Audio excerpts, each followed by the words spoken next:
Hi നമസ്കാരം. നമ്മുടെ കേരളം അല്ലെങ്കിൽ ഇന്ത്യ അല്ലെങ്കിൽ ഇപ്പോൾ ഈ പറഞ്ഞ എല്ലാ രാജ്യങ്ങളിലും ഇപ്പോൾ എന്താ പറയുക മതപരമായിട്ടുള്ള പ്രശ്നങ്ങൾ നടക്കുന്നുണ്ട്. യുദ്ധം എന്ന പേരിൽ ഓരോ കോപ്രായങ്ങൾ നടക്കുന്നുണ്ട്. പിന്നെ ചികിത്സാ രീതിയുള്ള പിഴവ്, അങ്ങനെ നമുക്ക് പറഞ്ഞാൽ തീരാത്ത ഒരുപാട് പ്രശ്നങ്ങൾ നടക്കുന്നുണ്ട്. ഈ പ്രശ്നങ്ങളൊക്കെ എന്താണ് നടക്കണേ അല്ലെങ്കിൽ എന്തുകൊണ്ട് നടക്കണമെന്ന് ആരും ചിന്തിക്കാനോ അതിനെപ്പറ്റി അന്വേഷിക്കാനോ നടക്കുന്നില്ല. അതായത് നമുക്കിപ്പോൾ രാവിലെ നേരം വിളിക്കുമ്പോൾ സൂര്യൻ ഉദിക്കുന്നുണ്ട്, വൈകിട്ട് സൂര്യൻ അസ്തമിക്കുന്നുണ്ട്. അപ്പോൾ നമ്മൾ ഭൂമി കറങ്ങുന്നത് എങ്ങനെ ആയിക്കോട്ടെ, നമ്മൾ പഠിച്ച എങ്ങനെ ആയിക്കോട്ടെ, അതവിടെ ഇരിക്കട്ടെ.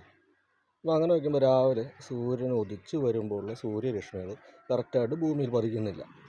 അത് നമ്മുടെ ഔട്ടർ സർഫസിൽ വെച്ച് ആ സാധനം എന്താ പറയുക, എന്തോ ഒരു ഗ്ലാസ് പോലെ എന്തോ ഒരു പ്രൊജക്റ്റിൽ തട്ടിയിട്ട് റിഫ്ലക്റ്റ് ആയി പോകുന്നുണ്ട്. അതുപോലെ വൈകിട്ടും അങ്ങനെ തന്നെയാണ്. തന്നെയല്ല, രാത്രി ആകുമ്പോൾ നമ്മൾ ആകാശത്തേക്ക് ശ്രദ്ധിച്ചു കഴിഞ്ഞാൽ നമ്മുടെ സ്ഥിരം കാണുന്ന 3 നക്ഷത്രങ്ങളല്ലാതെ പുതിയതായിട്ട് ത്രികോണാകൃതിയിൽ 3 നക്ഷത്രങ്ങൾ വന്നിട്ടുണ്ട്.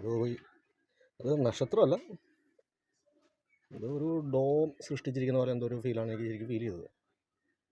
അപ്പോൾ നമ്മൾ എവിടെയാണ് ജീവിക്കുന്നത്, എന്താ നമുക്ക് ചുറ്റും സംഭവിക്കുന്നതെന്ന് വ്യക്തമായ ബോധം എല്ലാവർക്കും ഉണ്ടായിക്കഴിഞ്ഞാൽ വരാൻ പോകുന്ന വൻ ദുരന്തം തടയാൻ പറ്റും.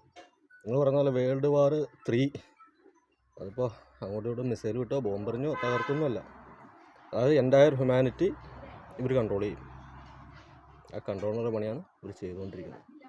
ഞാൻ പറയുന്നതിൽ ഇപ്പോൾ പല അഭിപ്രായങ്ങളും പലരും പറയും, അതൊക്കെ ഓരോരുത്തർ ഇഷ്ടമാണ്. ചുമ്മാ ഒന്ന് ട്രൈ ചെയ്ത് നോക്ക്, പറയുന്നത് എന്തെങ്കിലും കാര്യമുണ്ടെന്ന് ചുമ്മാ നിങ്ങളൊന്ന് നോക്ക്. അത് ഫ്രീ ടൈം കിട്ടുമ്പോൾ ആകാശത്തേക്കൊക്കെ നോക്കിയാൽ മതി. അതിനിപ്പോൾ വലിയ പാടൊന്നുമില്ല, തല നോക്കി നോക്കിയാൽ പോരെ. ഞാനത് ശരിക്കും നന്നായിട്ട് വാച്ച് ചെയ്തിട്ട് തന്നെയാണ് പറഞ്ഞത്.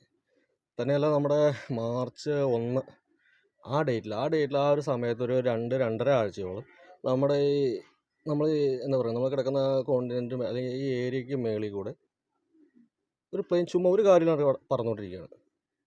അത് അങ്ങോട്ടും ഇങ്ങോട്ടും എപ്പോഴും പോകുന്നത്. അത് പോകുമ്പോൾ ഈ പറഞ്ഞ പോലെ വളരെ എന്താ പറയുക, ഒരു മഴത്തുള്ളിയുടെ വലിപ്പം പോലെ വളരെ നാനോ ആയിട്ട് ഡ്രോപ്പായിട്ട് രാവിലെയും പകലും രാത്രിയും ഫുൾ ടൈം അത് വീണുകൊണ്ടിരിക്കാറുണ്ട്. അത് നമുക്കൊരിക്കലും മനസ്സിലാക്കാൻ പറ്റില്ല.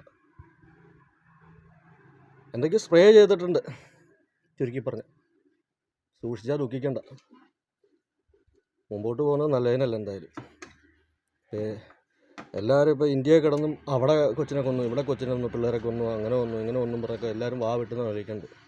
ഒരു ഈ കൊച്ചിനെ കൊല്ലുന്ന എന്തിനാണെന്നും എന്നാ കാര്യം എന്നൊക്കെ നിങ്ങൾക്ക് വ്യക്തമായിട്ട് അറിയാമായിരിക്കും. അല്ലെങ്കിൽ അറിയേണ്ട സമയമായിട്ടുണ്ട്. ചിന്തിക്കുക. നമ്മൾ പഠിച്ചത്, നമ്മൾ ചെറുപ്പകാലം മുതൽ നമ്മൾ സ്കൂൾ